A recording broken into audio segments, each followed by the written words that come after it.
మీ ఎలాంటి వ్యాపార ప్రకటనలకైనా వెంటనే మా ఛానల్ సంప్రదించండి. నమస్తే. ఈరోజు మన స్టూడియోలో ప్రముఖ ఆధ్యాత్మికవేత్త ఆస్ట్రోన్యూమరాలజిస్ట్ శ్రీమతి జయప్రద గారు ఉన్నారు. సో మేడంతో మాట్లాడతాం. నమస్కారం మేడం. నమస్తే అమ్మా. శ్రీమాత్రే నమః. మేడం, సెప్టెంబర్ మాసం విశేషంగా కుంభరాశి వాళ్ళకి ఏ విధంగా ఉండబోతుంది? సో గ్రహణం కూడా ఈ రాశిలోనే జరగబోతుంది. ఇది వీళ్ళకి పాజిటివ్ అంటారా, మైనస్ అంటారా? ఓవరాల్గా ఎలాంటి జాగ్రత్తలు తీసుకోవాలి వీళ్ళు? సో కుంభరాశి వాళ్ళకి ఈ మాసం గ్రహణం జరుగుతుంది అన్న ఒక ఉద్దేశం ఉంది కనుక పాజిటివ్గా మనం తీసుకోలేదని నిజం చెప్పాలంటే. నేను పాజిటివ్గా చెప్పాలంటే కూడా నాకు కూడా నోరు రాదు. ఎందుకంటే అక్కడ కుంభరాశిలో రాహు ఉన్నాడు ఆల్రెడీ. సో రాహు ఉన్నప్పుడే ఒక మాయ, ఒక ఇబ్బంది, ఒక ఎమోషన్ని కలిగిస్తుంటాడు. ఏ రకమైన ఎమోషన్ అంటే ఇది నీకు జరగకపోతే ఇంక నీకు లైఫే లేదు అన్నట్టుగా ఒక ఎమోషన్ తీసుకెళ్తుంది. అంటే ఏ సిచ్యువేషన్ అయినా తీసుకోవచ్చు. ఒకరికి లైఫ్ ప్రాబ్లం ఉంది, అంటే ఉద్యోగం ప్రాబ్లం ఉంది. ఈ ఉద్యోగానికి ఇంత అమౌంట్ కట్టు, ఖచ్చితంగా నీకు ఈ ఉద్యోగం వచ్చేస్తుంది. ఈ ఉద్యోగం నువ్వు సంపాదించుకోకపోతే ఇంక లైఫ్ నువ్వు ఏది సంపాదించుకోలేవు అనేది వీళ్ళు తాపత్రయ పడిపోతుంటారు. అమ్మో నిజంగా నాకు ఆ ఉద్యోగం ఇది మిస్ అయితే ఇంక రాదంట అని చెప్పేసి ఈ భ్రమ అనేది రాహు అక్కడ ఉన్న కుంభరాశి ఉన్నంతకాలం అందరికీ ఉంటుంది. కుంభరాశి వాళ్ళు చాలా టాలెంటెడ్. ఏంటంటే తొందరగా ఎవరు చెప్పిన మాటలకి ఇన్స్పైర్ అయిపోయి అప్పుడప్పుడు ఖర్చు పెట్టేసి అప్పుడు జోబులో డబ్బులు తీయరు. వాళ్ళు తీయకపోయినప్పుడు తీపిస్తాడు రాహు. ఎందుకంటే అసలు ఎలా ఉంటారో దాన్ని మొత్తం మార్చేస్తాడు రాహు అక్కడ ఉంటే. అది జరుగుతుంది మనకి. ఎందుకంటే వాళ్ళు ఎంత తెలివితేటలు ఉన్నాయో దానికి మించిన తెలివితేటలు రాహుకు ఉంటాయి, అంతే కదా.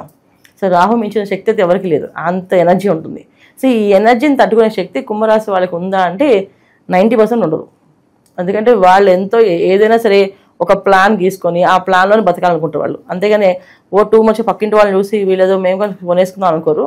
అలాగనే మా దగ్గర లేదనుకుని తెచ్చుకోరు. వీళ్ళకి అవసరం కావాల్సినవి అన్ని కొనుక్కోవడం లక్షణం వీళ్ళది. అంటే వీళ్ళకి ఇది ఏది అవసరం అది తెచ్చేసుకుంటారు. అది కష్టమో నష్టం వాళ్ళు తెచ్చేసుకోగలుగుతారు. పక్క వాళ్ళకి ఇవ్వాలన్న మాత్రం ఆలోచిస్తారు. అది వీళ్ళ లక్షణం. వీళ్ళకి రాహు ఉండడం వల్ల చాలా వరకు ఒక రకమైన ఎమోషన్ తోటి ఇప్పుడు దాకా వీళ్ళకి ట్రావెల్ అవుతూనే ఉన్నారు. ఒక్కొక్కరికి ఒక ఎమోషన్. ఒకరికి వివాహం అని చెప్పి సో అన్ని మ్యారేజ్ బ్యూరోలు డబ్బులు కట్టిస్తూ ఉంటారు. నీకు ఇంకసారి పెళ్ళి అయిపోతుంది, గ్యారంటీ పెళ్ళి వెళ్ళదు, అవును అయిపోతుంది చెప్పి డబ్బులు కడుతుంటారు. ఇది కూడా ఒక ఎమోషన్. సో అత్యాశకి ఎక్కువగా వెళ్తారా?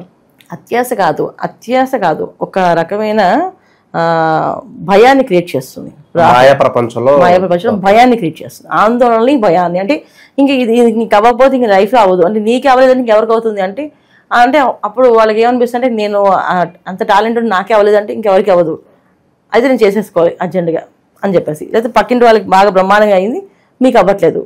ఇవన్నీ కూడా ఏంటంటే ఇంట్లో వాళ్ళతో కూడా ఇప్పుడు తల్లి అవ్వచ్చు, తండ్రి అవ్వచ్చు, అదే అక్క చెల్లి అవ్వచ్చు, స్నేహితులు అవ్వచ్చు, ఎవరో ఒకరు ఎమోషన్తో వీళ్ళు ఎమోషన్తో ఆడుకుంటుంటారు చెప్పాలంటే. ఎందుకంటే రాహు ఉండడం వల్ల.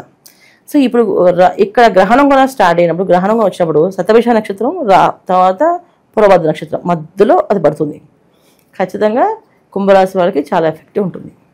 ఎంత ఎఫెక్ట్ ఉంటుంది అనేది వాళ్ళ జాతకంలో లగ్నాలు బట్టి తెలుస్తుంది. ఎందుకంటే ఈ గోచారీత్యా కుంభరాశి వాళ్ళందరికీ ఈ ఎఫెక్ట్ ఖచ్చితంగా ఉంటుంది.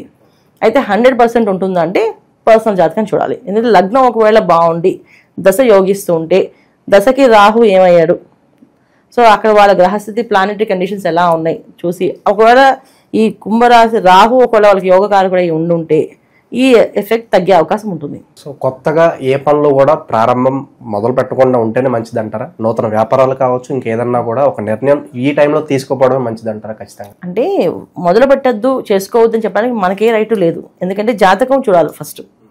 రాశి ప్రకారం కుంభరాశికి గ్రహణం పడుతుంది. సో ఆ గ్రహణం అనేది అందరికీ వస్తుంది, ఎఫెక్ట్ ఉంటుంది. సో కుంభరాశి వాళ్ళు చాలా ఎక్కువగా ఎఫెక్ట్ ఉంటుంది. సో కుంభరాశి పడుతుంది కనుక. అయితే జాతకం అనేది రాశికి సంబంధం ఉండదు. ఇప్పుడు రాశి అనేది తక్కువ, లగ్నం వేరు. సో లగ్నం అంటే మనం ఎప్పుడైతే వాళ్ళు భూమి మీద పడ్డారో అది పూర్వజన్మతో వచ్చిన లగ్నం అనమాట. పూర్వజన్మతో వచ్చిన జాతకం ఇది. అంటే పూర్వజన్మలో వీళ్ళు ఏమేమి చేయాలనుకుంటున్నారో ఈ జన్మ ఆ లగ్నం ఇస్తుంది వాళ్ళకి. సో ధర్మార్థ కామ మోక్షాలు అని చెప్తాం కదా, ఈ ధర్మార్థ కామ మోక్షాల్లో వీళ్ళు దేంట్లో పడ్డారు. సో వాళ్ళు ఖచ్చితంగా మోక్షంలో పడితే మోక్ష సాధనగా పనిచేస్తుంటారు. దానివల్ల వీళ్ళకి రాహు ఎఫెక్ట్ అంత ఎక్కువగా ఉండదు. అదే ధర్మం కోసం పాటుపడితే మాత్రం ఎఫెక్ట్ చాలా ఎక్కువగా ఉంటుంది. అలాగే కామ్యార్థం కోసం వచ్చిన వాళ్ళకు చాలా ఎఫెక్ట్ ఉంటుంది. సో అంటే అర్థం కోసం అంటే సంపాదించడానికి. సో జీవితంలో సంపాదించాలనుకుని కోరుకున్న వాళ్ళకి చాలా చాలా ఎఫెక్ట్ పడుతుంది ఈ కుంభరాశి. అయితే ఈ కుంభరాశి లగ్నం ఏమొచ్చో చూసుకోండి, దాన్ని బట్టి మనం రిజల్ట్ చెప్పగలం. అంతేగాని మామూలుగా మనం వీళ్ళకి ఇది బాగుంటుంది అని చెప్పడానికి లేదు. చేయొద్దు, ప్రారంభం చేయకూడదు అని చెప్పడానికి కూడా లేదు. అయితే చేసేవాళ్ళు ఉద్యోగాలు చేసుకునే వాళ్ళు ఎవరైతే ఉన్నారో వాళ్ళ ఉద్యోగం జాగ్రత్తగా చేసుకోవడం బెటర్. ఎందుకంటే కొత్త ప్రయత్నం చేద్దామని ఈ ఉద్యోగం వదిలేద్దామని మాత్రం అనుకోకూడదు. ఇది ఒకటి వీళ్ళు చేసుకుంటే జాగ్రత్తగా ఉంటే చాలా మంచి ఫలితాలు. రెండోది ఏంటంటే వివాహ ప్రయత్నాల్లో ఆల్రెడీ వివాహం సెటిల్ అయి ఉంటే దాని గురించి డిస్టర్బ్ చేసిన అవసరం లేదు. ఆ వివాహ ప్రయత్నానికి వీళ్ళు వెళ్ళిపోవచ్చు. సంతాన భాగ్యం అది కూడా బాగానే ఉంటుంది, ఇబ్బంది ఏం లేదు. అయితే ఏంటంటే కొత్త ప్రయత్నాలు ఏవైతే చేస్తున్నారో అది ఒకసారి జాతకాన్ని చూపించుకోండి, పర్సనల్ జాతకాన్ని చూపించండి. ఆ జాతకంలో మేము చేసుకోవచ్చా, ఒకవేళ దశ యోగిస్తుంది వాళ్ళకి ఖచ్చితంగా చేసుకోవచ్చు. దశ యోగించేటదు కాస్త ఆగాలి. సో అందుకే దశ అంతర్దశలు ఎలా ఉన్నాయి చూసుకుని ప్రారంభం చేస్తే కనుక కుంభరాశి వాళ్ళకి బ్రహ్మాండమైన మెరుగైన ఫలితాలు చెప్పచ్చు. సో అది యోగకారకుడు కాదని తెలియడానికి మనం జాతకాన్ని చూడాలి. మామూలు రాశి ప్రకారం చూసుకుంటే కాదు, ఖచ్చితంగా ఎఫెక్ట్ చాలా ఎక్కువగా ఉంటుంది. ఎటువంటి ఎఫెక్ట్ ఉంటుంది అంటే ఆరోగ్యం మీద చాలా ఇబ్బంది పడుతుంది. తర్వాత ఆ మానసికమైన బాధ చాలా ఎక్కువగా ఉంటుంది. ఎంత మానసికమైన బాధ ఉంటుందంటే అసలు మేము ఏమి చేయలేమేమో, మా వల్ల అసలు కాదేమో అనే ఒక భయాన్ని ఆందోళనని గురి చేస్తుంది.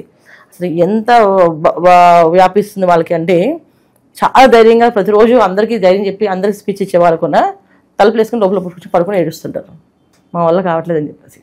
అంత భయపెట్టేస్తుంది. ఇది కుంభరాశి వాళ్ళకి. ఇక గోచారించి వాళ్ళ ఫలితాలు బాగున్నాయా బాగాలేదా అంటే ఎలా బాగుంటాయి, ఖచ్చితంగా ఈ ఎఫెక్ట్ అనేది ఖచ్చితంగా ప్రతి మనిషికి ఒక 6 నెలల పైనే ఉంటుంది, లోపలైతే ఉండదు. ఇక చివరగా కుటుంబ పరంగా ప్రేమ అనురాగాల పరంగా ఎలా ఉంటుంది, ఏదైనా ఇబ్బందులు ఉంటాయి అంటారా?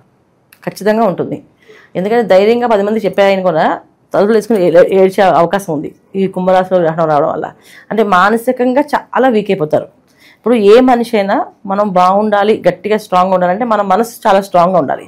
మనం ఈ పని చేయగలం ధైర్యం మనకు ఉండాలి. ఆ ధైర్యాన్ని లాగేస్తారు వీళ్ళు. ఆ ధైర్యం ఉండదు. ఆ ధైర్యం లేకపోవడం వల్ల ఇక చెప్పలేము, నానా ఇబ్బంది ఉంటుంది వీళ్ళకి. సో వీళ్ళు ఖచ్చితంగా పరిహారాలు అనేది చాలా ఎక్కువగా గట్టిగానే చేసుకోవాలి. ధార్మికమైన పరిహారాలు చేయాలి వీళ్ళు. ఎందుకంటే రాహువు నుంచి ప్రమాదం నుంచి బయటపడాలంటే అమ్మవారు ఒక ఉపాసన, అమ్మవారు ఒక ఆరాధన చేయాలి వీళ్ళు. సో వచ్చే ఇప్పుడు గణపతి నవరాత్రులు, తర్వాత వచ్చే అమ్మవారి ఆరాధనలు, ఇవన్నీ కూడా వీళ్ళు ధార్మికమైన కార్యక్రమం అంటే ఈ అన్నదానం కార్యక్రమం ఎక్కువగా చేయడం.